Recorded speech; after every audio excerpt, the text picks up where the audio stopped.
নে নে চটপট হাত লাগিয়ে ঘরটা গুছিয়ে ফেল। বাবা আমি থাকতে কাউকে ওই শুয়ে বসে সময় কাটাতে দেব না। অফ, তখন থেকে একেবারে নাকে দড়ি দিয়ে খাটাচ্ছে। একটু ফাঁকি দেবো তার জো আছে, সঙ্গে সঙ্গে একেবারে খপ করে ধরবে। বাবা পান থেকে যেন চুন না খসে, কাজ একেবারে মিলিয়ে নেব। মন্ত্রী মশাই, সব ঝাড়া মোছা হয়ে গেছে, খালি পর্দাগুলো পাল্টে দিলেই কাজ হয়ে যাবে। সব মুখের কথায় তো হবে না বাবা, কাজ আমি নিজে বুঝে নেব। সে আপনি যতবার খুশি দেখুন, কোনো ফাঁকি পাবেন না। হ্যাঁ সে তো দেখতেই হবে, হাজার হোক এটা মহারাজের সম্মানের ব্যাপার। ওরে বেটা, ব্যাপার কি রে?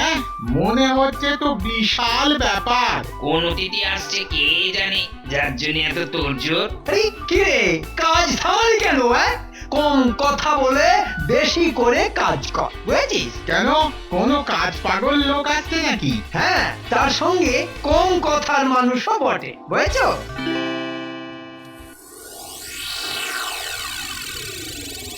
কি হে মন্ত্রী, সব ব্যবস্থা হয়ে গেছে তো নাকি? হ্যাঁ মহারাজ, কাজ প্রায় গুছিয়েই এনেছি। বটে, তা কেমন গুছলে শুনি? ঘরে নতুন রং করিয়েছি, তারপর শাল আর সেগুন কাঠের খাট আলমারিতে নতুন পানি ধরিয়েছি, তারপরে বিছানা বালিশের কাপড় বদলে দিয়েছি, তারপরে মন্ত্রী মশাই যা ফিরিস্তি শোনাচ্ছেন তাতে তো মনে হচ্ছে তার আর পর নাই।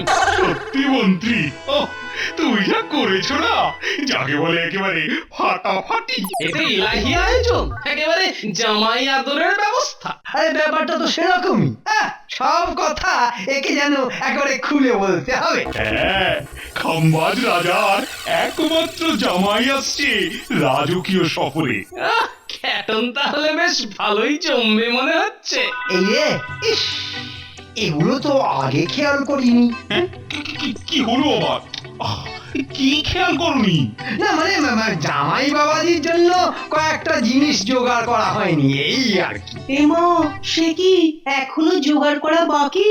ছি ছি ছি ছি ছি, জামাই এসে বলবে কি? সে কি সর্বনাশ! আরে সবটা খুলে বলবে তো নাকি? কি কি কি জানা হয়নি? ওই যে পারস্যের আতর, মুলতানি মাটির সাবান আর ভেষজ তেল, হ্যাঁ এই কটাই তো। এইগুলো আনলেই হয়ে যাবে। জামাই বাবাজি তাহলে বেশ শৌখিন মানুষ, হ্যাঁ? না না বিজ্ঞানী, আরে জামাই শুনেছি শুধু শৌখিনী নয়, বিদ্বান আর বুদ্ধিমান বটে। বটে, বুদ্ধিমান। এই জামাই বাবাজি আমার পাল্লায় যদি একবার পড়ে তাহলে দেব বাবাজিকে একেবারে ঘোল খাইছে।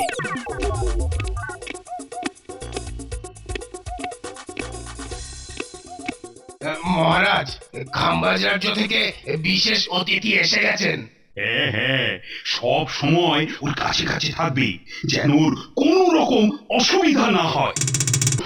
আমার হারিয়ে যাওয়ার নেই মানা, মনি মনি গানের সুরে মিলে দিলে নেই জানা। এ মা, মিছি মিছি হারিয়ে যাবেন কেন? তাই আবার হয় নাকি? হাজার হোক আপনি আমাদের অতিথি। আমার পোশাকটা কোথায়? হ্যাঁ, আমি এখন কি পরবো? এই যে, এই নিন পশমের আলওয়ান আর তোস্তা। না হলে এটা একবার পরে দেখুন, এই যে সুতোর কাজ করা গলা বন্ধ। ও, এসব আবার মানুষে পড়ে? স্যার, পোশাকের কি ছিঁড়ি? আমার ওই জারদৌসির কাজ করা শেরওয়ানিটা দাও তো। হ্যাঁ মানে ওটা তো পরা যায় আর কি। জামাই বাবাজির শখ হলো না। এটা প্রাসাদ না বড় বাড়ি? কোন রকমে ওটা দিন কাটিয়ে ফিরে যেতে পারলেই বাঁচি। জামাইয়ের তো দেখছি বেশ না কুচু, কোনো কিছুই মনে ধরে না। এই যে আজ আমি ওই জামাই বাবাজির জন্য সভায় বিশেষ এক আয়োজন করেছি, দেখি সেটা আবার কি। আমার যা রুচি তার সঙ্গে মেলে কিনা আর কি, দেখছি চারিদিকে। হাব ভাব দেখে তো মনে হচ্ছে পৃথিবী নয়, যেন মঙ্গল গ্রহ থেকে এসেছে। হুম, আজ কবি নিজের লেখা গান গেয়ে শোনাবে। তাতে কি চিড়ে ভিজবে? হ্যাঁ, যা উচ্চিংড়ে জামাই। কাব্য তা মনে হয় চলতে পারে। বেশ বেশ বেশ, তাহলে কবিবর শুরু কর। এই দাঁড়ান তার আগে আমার একটা কথা আছে, আমারও একটা মান সম্মানের ব্যাপার আছে কিনা। মানে গান শুনে খুশি হলে আমিও কিন্তু নগদ পুরস্কার দেবো। হ্যাঁ, এই না হলে রাজার জামাই। হ্যাঁ, খাম্বাজ জামাই বসেছে সভাতে, দাড়িতে বোলায় হাত দিনেতে রাতেতে, বলো না কি খাবে তুমি সিঙ্গাড়া না চমচম। খাম্বাজ জামাই বসেছে সভাতে, কি দিয়ে সেবা করি বলো না, দাড়ি ছেড়ে মুখ তুমি তোলো না। কি দিয়ে সেবা করি বলো না, দাড়ি ছেড়ে মুখ তুমি তোলো না। যা চাইবে তাই পাবে গো তুমি এখুনি, খাম্বাজ জামাই বসেছে সভাতে। এই ব্যাপারটা কি? গান শুনে সবাই হাততালি দিচ্ছে, কিন্তু জামাই বাবাজি শুধু ঘন ঘন দাড়িতে হাত বোলাচ্ছে। এই দাড়িতে হাত বোলানোর কারণটা কি?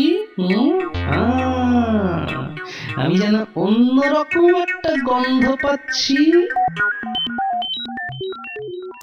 এই যে জামাই বাবাজি, গান তো শুনলে, তা গান কেমন লাগলো? মন্দ নয়, কবির চেষ্টার কোনো ত্রুটি নেই। তাহলে মহারাজ, এবার তো কথা মতো কবির কিছু নগদ প্রাপ্য নাকি? হ্যাঁ, সে তো নিশ্চয়ই। সেরকমই তো কথা ছিল। না, বেচারা কবির কপালটাই খারাপ। এখন যে আর কিছু করার নেই ভাই। হ্যাঁ চাঁদ, এবার ঝেড়ে কাশো, অনেকক্ষণ ধরেই তো খুশখুশ করছে। আসলে আমি যখন কাউকে কিছু একটু দান করি, তখন বারবার ওই আমার ইয়েতে ওই দাড়িতে হাত বোলাই। হাত বোলানোর জায়গা পেল না। ওই বোলাতে যতগুলো চুল আমার হাতে আসে, আমি ওই ততগুলো টাকাই খুশি হয়ে বকশিস দিয়ে দিই। বুঝলেন কিনা? সে না হয় হলো, কিন্তু এতে আবার অসুবিধা কোথায়?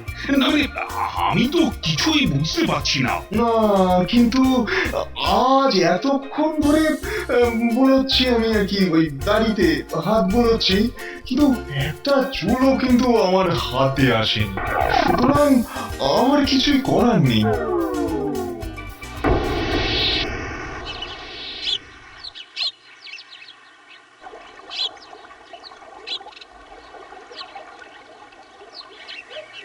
ও জামাই বেটা বেশ আনা, ঠিক সময় কেমন পাল্টি গেল। তাতে আর কার কি হলো, মাথার ঘাম পায়ে ফেলে করলাম গানের রচনা।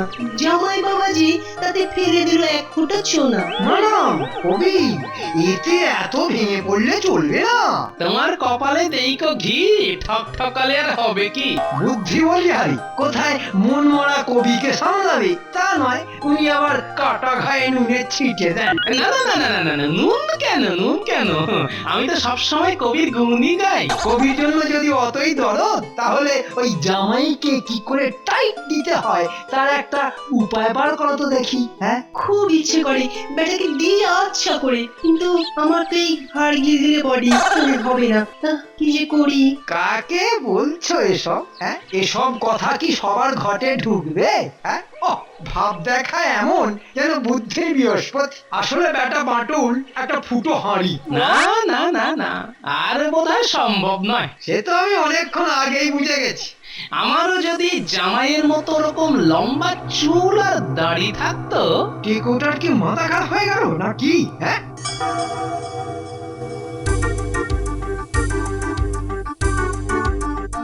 রাত দুপুরে ওসব কি ছাইপাশ নিয়ে ঘরে ঢুকলে? বলি চোখে কি নেবা হয়েছে?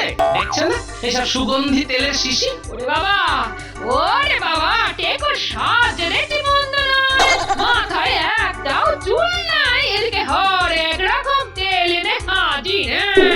আরে বাবা, কুচোরও তো মাঝে মাঝে চিত হয়ে শুতে ইচ্ছে করে নাকি? সব বলিহারি বুড়ো বয়সে ভীমরাতি হয়েছে। আমার ঘন কালো চুল দেখে করিস না তুই ভুল। ওরে দশা আমার, এখন রাত দুপুরে তাকে তেল মেখে আমাকে গান শোনাবে নাকি? আহাহাহা, কোনটাই চম্পা কোনটাই চমেলি। এটা তো আবার জুঁয়ের গন্ধ বাবা। গেছে গেছে, মাথাটা নির্ঘাত খারাপ হয়ে গেছে।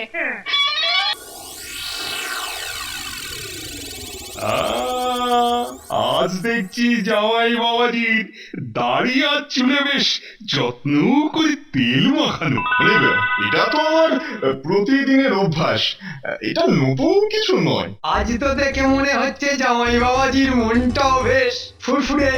আজ তাহলে কবি নতুন কিছু শোনা, বলা তো যায় না যদি কপাল খোলে। বেশ বেশ, তাহলে কবি শুরু কর শুরু কর। হ্যাঁ, শুরু করি।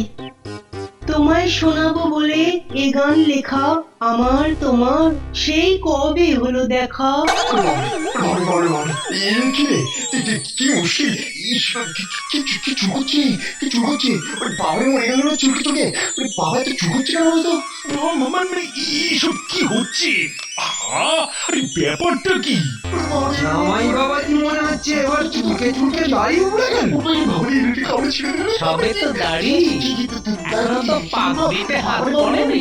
না না না, পড়েছে পড়েছে, ওই তো। এবার মনে হচ্ছে মাথার চুল কটাও যাবে। রাজবৈদ্য দেখো দেখো, আরে হঠাৎ করে যে কি যে সব হয়ে গেল।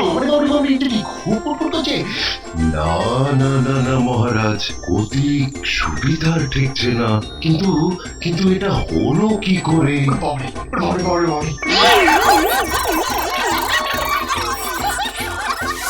দাড়িতে আর চুলে মুকুল হয়েছে মহারাজ। তেলে জলে মাখামাখি করে শেষে উকুন।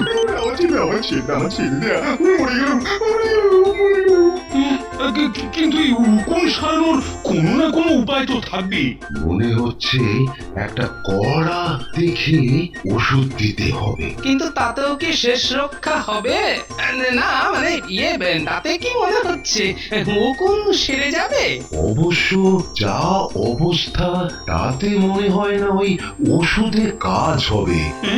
সে কি মানে কোনো উপায় কি নেই? কোনো কিছুতেই যদি কাজ না হয় তাহলে আর একটা মাত্র উপায়ই আছে।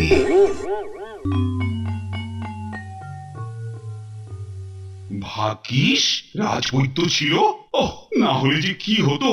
ওহ, না না না, মনে হয় কোন রকমে এবারের মতো বিপদটা এড়ানো গেছে। না না মহারাজ, যতক্ষণ না রাজবৈদ্য জামাই বাবাজিকে ছাড়ছে ততক্ষণ বলা যাবে না যে শেষ রক্ষা হয়ে গেছে। তবে যা হলো তাই বা কম কি মহারাজ? হলো? কি হলো বলো তো? মা, এটা কে? খুব যেন চেনা চেনা লাগছে। জামাই বাবাজির তো চুল দাড়ি গোঁফ সবই গেছে। হ্যাঁ হ্যাঁ, বৈদ্য বলেছিল বটে। হ্যাঁ হ্যাঁ, ওই জামাইকে একেবারে ন্যাড়া করে দিতে হবে। আমার কি হলো, আমার কি হলো? এখন আমি আমার মান সম্মান নিয়ে কি করে দেশে ফিরবো? কে উত্তর দেবে এই কথায়? কি করে দেশে ফিরবো? গেল গেল গেল গেল, আমার সব চলে গেল, আমার এতগুলো চুল, আমার সব গেল। বলি মরণকালে হরির নাম করার মতো এখন গেল গেল করে আর কি হবে? আমাকে বাঁচান মহারাজ, আমার এই অবস্থা দেখলে লোকে গায়ে থুতু দেবে।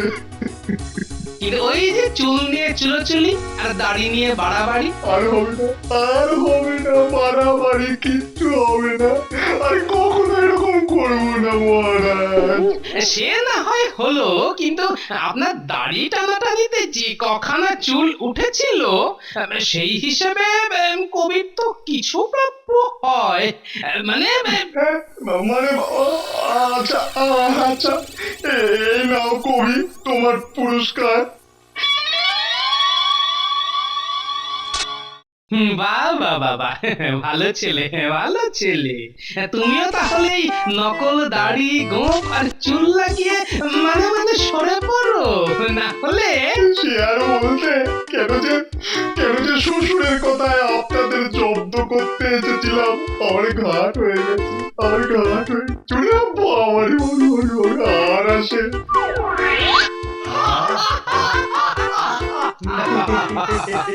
ও সত্যি গোপাল, আচ্ছা শিক্ষা দিয়েছো বেটাকে, কিন্তু এটা তুমি করলে কি করে বলো তো?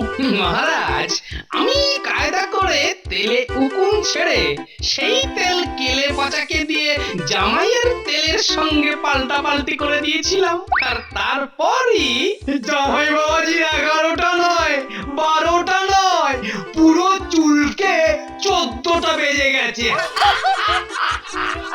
না গোপাল না, জামাইকে তুমি উচিত শিক্ষা দিয়েছো, আর তাই এই 100 স্বর্ণ মুদ্রা তোমাকে দিলাম। যাদের যাদের উকুনের ভয় তাদের মাথায় টাক হোক, মহারাজের জয় হোক।